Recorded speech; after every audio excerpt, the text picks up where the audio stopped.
Guys, meron ako dito tanggap na repair. System unit to. Ayan o. So, ayan. So, ang issue nito, sabi ni customer, may power pero walang display. So, ito ang ating monitor. Tapos, HDMI tayo. Wala naman siyang GPU. So, HDMI. So, try natin. Salpak. Tapos, salpak na yan. So, ipower on natin. So, nakapower on na. Tapos, yung ating monitor ko may display.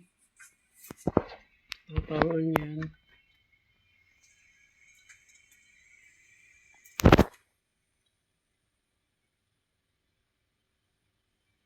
So, walang display yung ating monitor. Ayan, wala. O, try kung ano.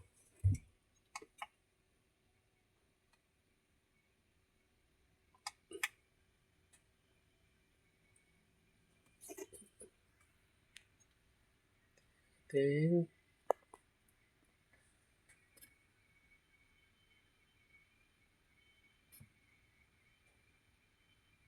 so, ayan, wala talagang signal.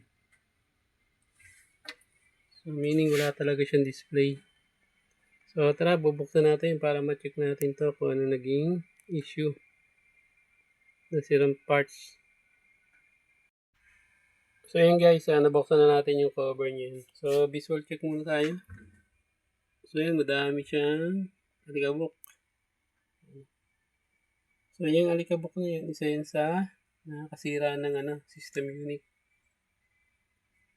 Ayan na.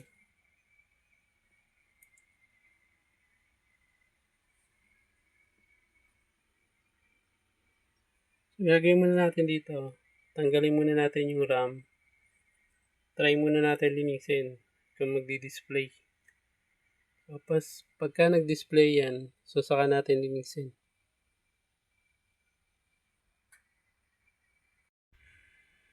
So, yan guys, nabaklas na natin yung mga dapat linisin natin. Ito, grabe, alikabok mo.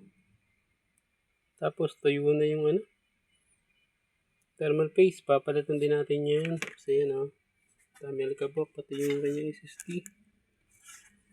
So, ito na yan,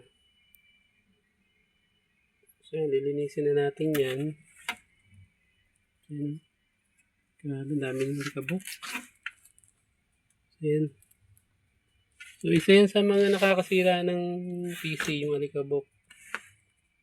So, pag kayo magpapwesto ng CPU o ng system unit, huwag nyo ilalapag sa floor. Ipantay nyo lang sa table o ipatong sa table sa tabi ng monitor, yun. Para maiwasan yung ganyan. Tapos, mag-set din kayo ng cleaning. Pa-clean nyo yan, mga quarterly o kaya 2 beses sa isang taon o 3 beses sa isang taon. Quarterly. Palinisin yung system unit nyo para ito kasi mukhang nakalagay kasi dito 2022 pa.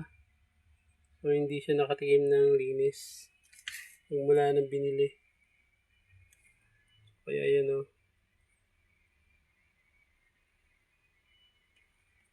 So pati yung SSD. So yan, ililinisin ko muna. Tanggalin natin yung mga alikabok na yan. So yun guys, okay na yung PC na ni-repair natin. Ito. So ayan display na yan.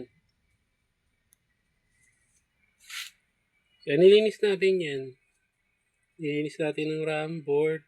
Tapos ito, banda rito, nilinis natin. Patipan. So okay na to.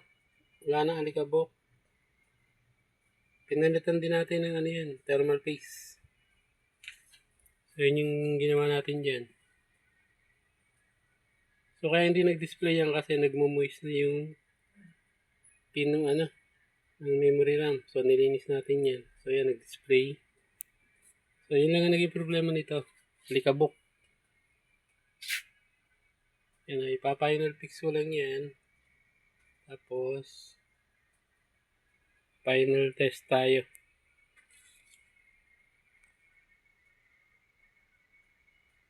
So yun guys, okay na. Na-final fix na natin. Oh. Tapos na-final test na natin ngayon tayo na display. So yun.